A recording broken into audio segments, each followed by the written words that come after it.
Magandang umaga sa inyong lahat. Ngayon tatalakayin natin ang isang halimbawa ng banghay aralin. Sa estratehiyang iulat mo, makikinig ako.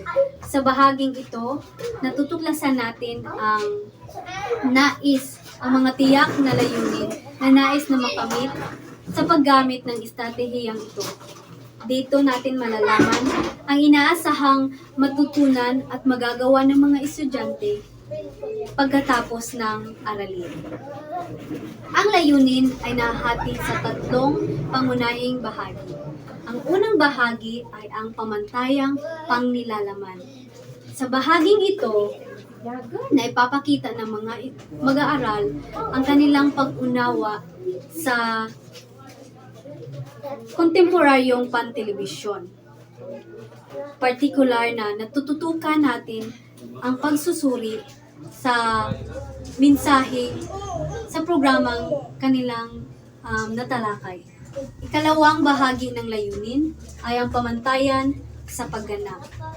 Pagkatapos ng aralin, ang mga mag-aaral ay nakakagawa ng isang maayos at organisadong script para sa dokumentaryong pantelebisyon. At ang script na ito ay dapat sumasalamin sa kanilang pag-unawa sa konseptong tinalakay.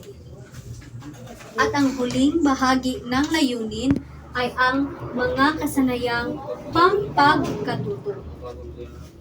Ang mga mag-aaral ay natututunan kung paano susuriin ang programang napanood sa telebisyon ayon sa itinakdang pamantayan. Ngayon, dumayo naman tayo sa ikalawang bahagi ng banghay aralin, ang paksa. Ang ating paksa ay nakatuon sa kontemporaryong programang pang-telebisyon. Partikular na balitang hali na inulat ni Cara David bilang isang halimbawa ng panitikan. Kasama rin sa pag-aaral ang pagsusuri sa ekspresyong hudyat ng kaugnayang lohikal. Ngayon, dumayo naman tayo sa ikatlong bahagi ng banghay aralin, ang mga kagamitan. Para sa ating aralin, kakailanganin natin ang sumusunod. Una, internet. Magagamit natin ang internet bilang sanggunian para sa karagdagang kaalaman. Mga laptop at mga larawan ay isinasaalang din na gamitin natin sa ating aralin. Ngayon, dumayo tayo sa panghuling bahagi ng banghay aralin, ang pamamaraan. Magsimula tayo sa balik-aral. Ipaalala sa klase ang ating pinag-aralan sa nakaraang sesyon. Pagkatapos, hilingin sa bawat isa na magbigay ng 5 paboritong programang telebisyon at ipaliwanag sa kanila, ipaliwanag kung bakit iyon ang kanilang paborito. Ikalawang bahagi ng pamamaraan ay ang pagganyak. Para mas lalong interesado ang mga mag-aaral sa paksa, gagawa tayo ng word puzzle patungkol sa aralin at ipagawa sa mga estudyante bago magsimula ang pagtalakay sa aralin. Para sa ikatlong bahagi ng pamaraan, ang paglalahad ng aralin.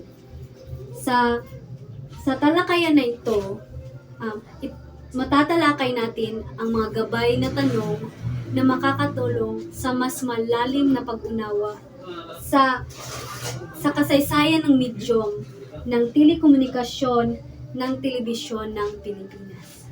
At ito ang mga tanong.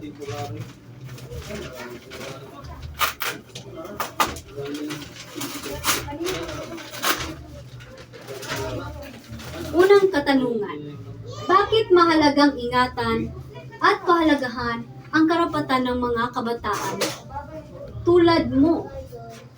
Ang ikalawang katanungan, paano makakaapekto ang telebisyon bilang isang medium ng panitikang popular sa paghubog ng pagkatao ng kabataan sa kasalukuyan? Yun lamang ang mga katanungan na ibinahagi sa paglalahad ng aralin. Ngayon, dumayo naman tayo sa ika-4 na bahagi ng pamamaraan, ang pagtalakay sa aralin. Sa bahaging ito, ang pagtalakay ay nakatuon sa pagbabalita at ang ibang dokumentaryo ng pantelebisyon. Dito ilalahad ang mahalagang punto sa paksa. Ngayon, dumayo naman tayo sa ika-5 bahagi ng pamamaraan, ang paglalapat.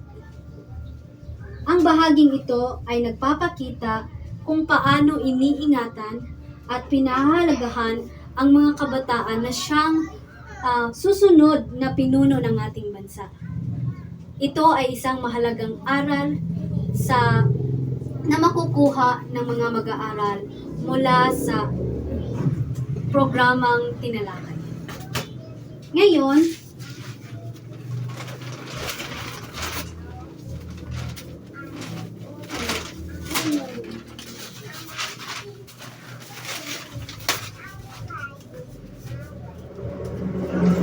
at sa huling bahagi ng ating banghay aralin, susukatin natin ang natutunan ng mga mag-aaral sa pamamagitan ng pagtataya.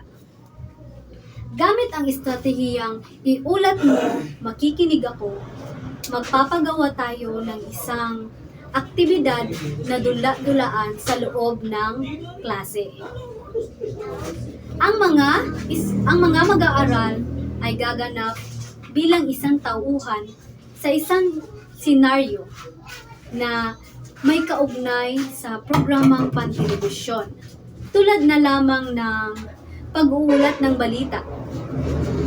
Susuriin ang kanilang pagganap batay sa kakayahang magpahayag, makipag-ugnayan sa aktor, at may pakita ang kanilang pag-unawa sa konseptong tinalakay.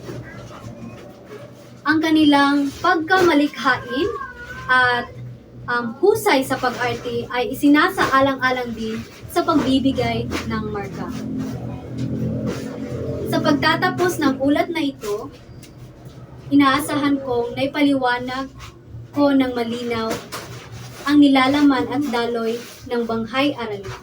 Yun lamang po at maraming salamat.